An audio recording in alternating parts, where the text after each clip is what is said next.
Julie, how are we expecting this to play out a few hours from now?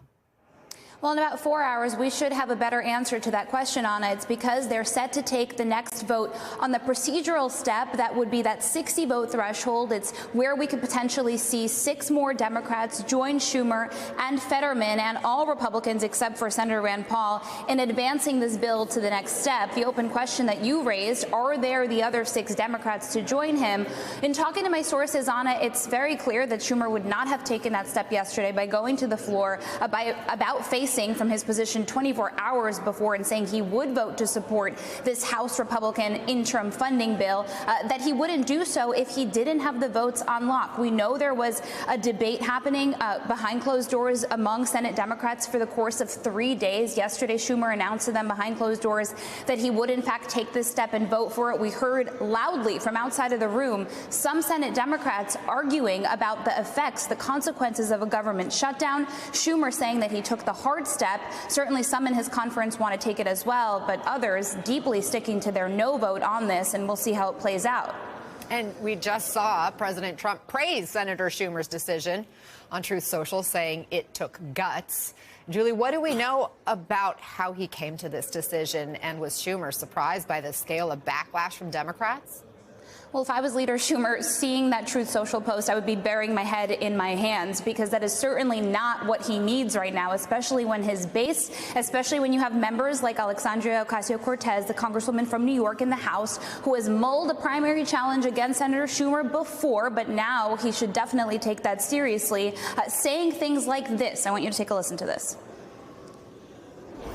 Just to see Senate Democrats even consider acquiescing to Elon Musk, I think it is a huge slap in the face, and I think that there's a wide sense of betrayal. It is a decision about trust and cooperation, because there will be a day where the Senate will need the House to move on something, and if there is an erosion of trust and a breach of trust, such as what is being considered right now, it will make cooperation difficult.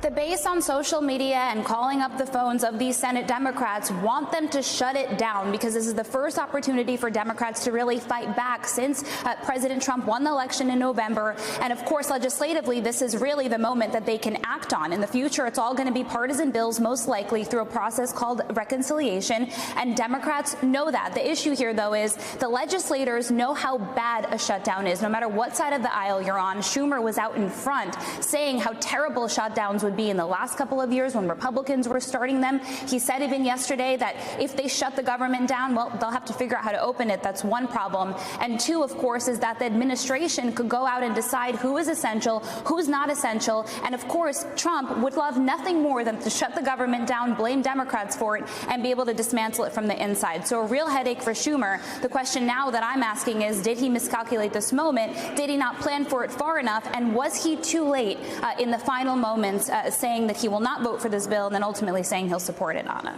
And what's going on within the Democratic Party? John, this is really the first legislative battle for Democrats as the minority party. It has caused a major rift while Republicans appear united. What was the Democrats' strategy? Was there one?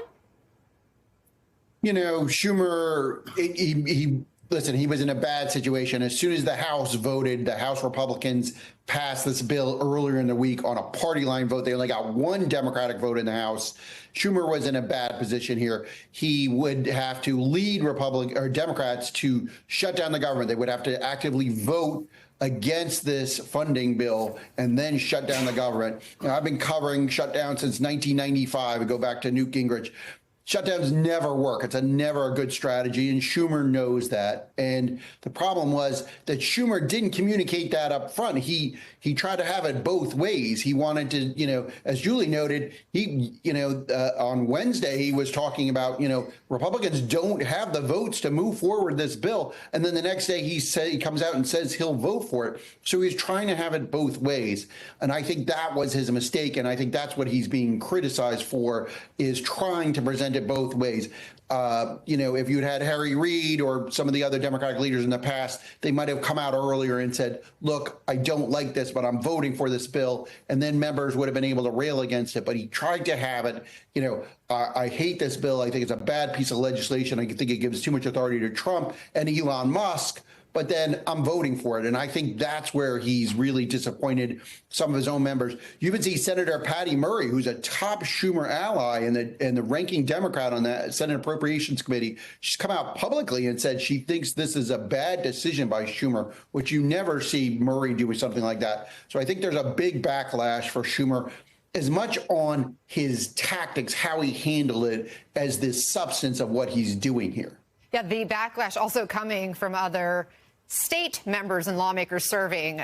Congresswoman Ocasio-Cortez, Hakeem Jeffries. AOC didn't mince words. She called Senator Schumer's announcement a betrayal. Congressman Crowley, do you agree?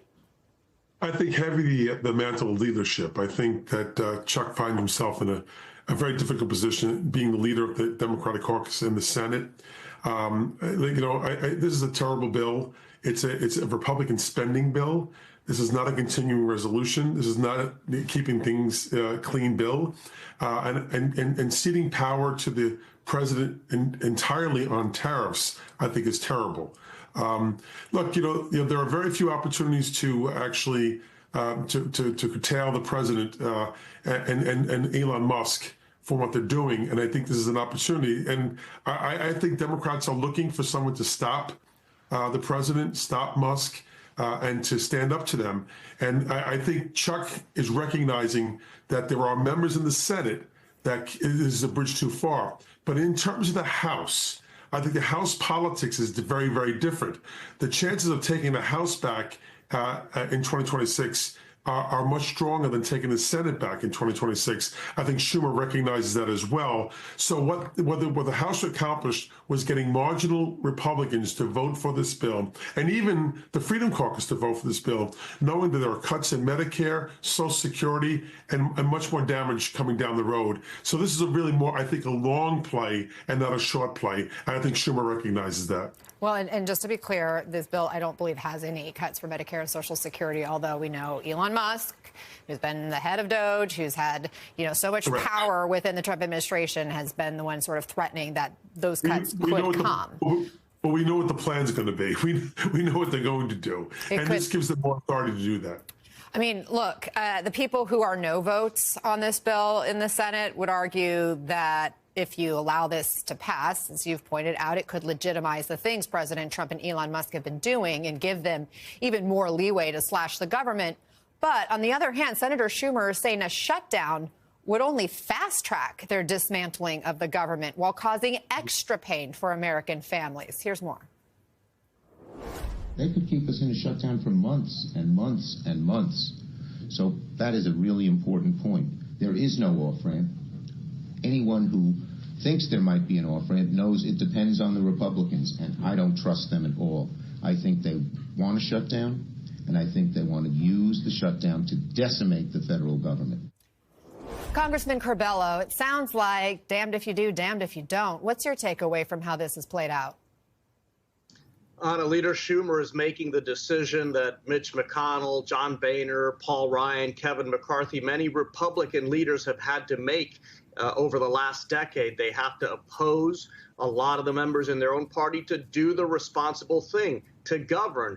This is Chuck Schumer's hand. He does not have the votes to pass his own bill. House Democrats do not have the votes to pass their own bill. Shutting down the government achieves absolutely nothing and will probably be bad for Democrats politically. Like, look, I know that primaries are a big deal, and a lot of these members are out there performing for their primary election bases. But at the end of the day, what the leaders of the parties have to worry about is how they're perceived with the broader public. And the broader public would not support a shutdown at this time. So they have to make these tough decisions. And without a doubt, that comes at a cost internally. You become unpopular within your own party. You can ask Mitch McConnell about that, right? But this is the only decision for Chuck Schumer to make. But, I mean, on the politics of it, you say shutdown's not popular with the American public. That is true. But, Congressman Curbelo, I want you to see this new Quinnipiac poll asking how voters see a potential shutdown, who they would blame. And it's about evenly split between the two parties in Congress. But if you factor in the 22% share who would blame President Trump, the numbers really suggest Republicans would have to own a shutdown. Would it be smarter politically for Democrats to allow that to happen and to hold the line against this bill? I think in the long run, it wouldn't, Anna. If you are the party defending the importance of the institutions of the federal government, the importance of all these agencies, of all these programs, there are other ways to shine a light on what you disagree with. There are other ways to attack some of the things the Trump administration is doing that you don't like. Defunding these very agencies would be counterproductive. I think in the long run, Democrats would lose that argument before the public.